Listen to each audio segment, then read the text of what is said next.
कान क्यों मिले? अब आप कहेंगे सरल सी बात है, ताकि हम बात करने के साथ ही सुनना भी सीख लें। अब इसका एक और तात्पर्य है। पहले मुझे बताइए, स्वयं की प्रशंसा सुनना किस किस को अच्छा लगता है? सभी को अच्छा लगता है। अब यही है सार। यदि इन कानों से आप स्वयं की प्रशंसा सुनना चाहते हैं तो सर्वप्रथम इस जीवा से दूसरों की प्रशंसा करना सीखें। अब प्रशंसा के विषय में एक अत्यंत महत्वपूर्ण बात आपको बता देता हूं। कभी किसी की प्रशंसा यदि आप करते हैं तो सर्वप्रथम उस व्यक्ति का उत्साह बढ़ जाता है। तत्पश्चात स्वयं यदि झांक कर देखें तो इस मन में भी संतोष और प्रसन्नता आ जाती है। और एक बार ये मन प्रसन्नता से भर जाए, तत्पश्चात कोई प्रशंसा करे या ना करे, कोई अंतर नहीं पड़ता। इसलिए सदैव दूसरों का मान करें, आदर करें, उनकी प्रशंसा करें, प्रसन्नता बांटें। जिनमें जो भी अच्छाइयां हैं उन्हें बताएं, उन्हें स्मरण करवाएं कि वो भी अच्छे हैं। उनका उत्साह बढ़ाएं, वो जीवन में आगे बढ़ेंगे और ये जीवन आपको कभी पीछे नहीं रहने देगा। क्या आपने कभी दर्पण देखा है? क्या हम में से ऐसा कौन है जिसने दर्पण नहीं देखा? सभी ने दर्पण देखा है, दर्पण में स्वयं का प्रतिबिंब भी देखा है। किंतु किसने सोचा कि उस दर्पण के पीछे क्या है, उस प्रतिबिंब के पीछे क्या होगा? होता कुछ ऐसा है कि उस कांच के पीछे एक धातु की परत चढ़ाई जाती है, जिस कारण से जब हम देखते हैं तो हमें अपना प्रतिबिंब दिखता है। अर्थात कांच को कुछ इस प्रकार कर दिया गया है कि प्रकाश जिस ओर से जाता है उसी ओर पुनः वापस लौट के आता है, तभी वो दर्पण कहलाता है। यही है जीवन का सत्य भी। यदि हम अपना पूरा ध्यान केवल लक्ष्य की ओर केंद्रित करते हैं, यहां वहां नहीं भटकते हैं, तो न केवल हम अपना लक्ष्य प्राप्त करने में सफल होते हैं, बल्कि हम दूसरों का मार्गदर्शन करने में भी सफल होते हैं। तो क्या आप बनना चाहेंगे ऐसा व्यक्तित्व?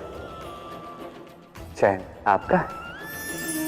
पाना और खोना दोनों जीवन के अभिन्न अंग हैं। हम कुछ पाते हैं, कुछ खोते भी हैं। कुछ स्वप्न साकार होते हैं, कुछ लक्ष्य अधूरे भी छूट जाते हैं। जीवन में ये होता ही है, हर एक के जीवन में होता है। किंतु जब भी हम किसी से मिलते हैं, हम कौन सी बातें करते हैं? हम उसी की बात करते हैं जो हमने खोया है। स्वयं भी दुखी होते हैं, सामने वाले के मन को भी दुखी कर जाते हैं। इससे कुछ विपरीत करने का प्रयास कीजिए, सकारात्मक बनने का प्रयास कीजिए। ध्यान उसी पर दीजिए, स्मरण केवल उसे ही कीजिए, महत्व उसी को दीजिए जो आपके पास है। जो आपके पास नहीं, उसकी आस में त्रास क्यों सहना? उसी की गिनती कीजिए जो आपके पास आज यहां वर्तमान में है। जैसे मैं कंस मामा की गिनती नहीं करता जिन्होंने मेरा बालपन झंझोड़ा।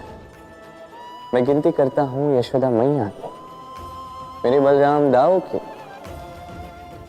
मेरी राधे की, जिन्होंने मेरा जीवन संजोया।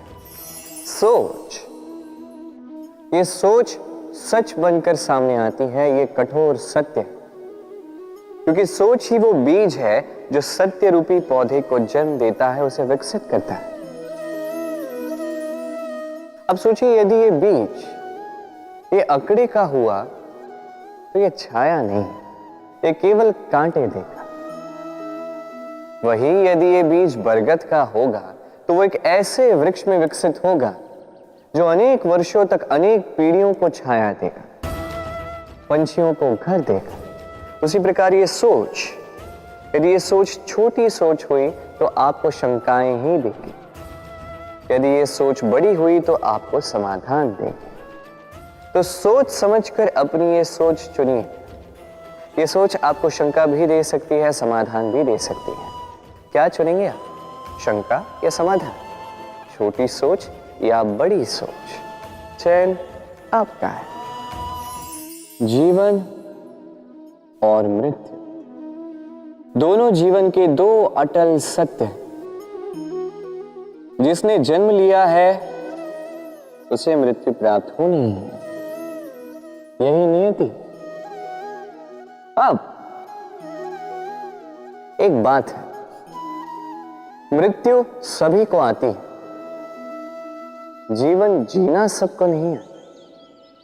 समस्त जीवन व्यतीत कर जाते हैं किंतु जीवन जी नहीं पाते, समझ ही नहीं पाते करना क्या है। जीवन जिए तो जिए कैसे? जीवन जियो तो उस दिए की भांति जो अपनी लौ से असंख्य दियों को प्रकाश देता है,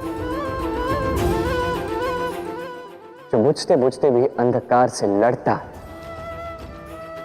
कदाचित इसीलिए जहां दिए को रखा जाता है उस स्थान को पूजा जाता है, उसे पवित्र माना जाता है। एक बात तो है, मृत्यु सभी को आनी है, चाहे मैं, चाहे आप, चाहे हर कोई एक न एक दिन संसार से जाने वाला है। किंतु आपने इस जीवन में किया क्या, ये महत्व रखता है। और जिसे जीवन जीना आ गया वो मृत्यु के पश्चात भी जीवन जीता है, वो अमर बन जाता है।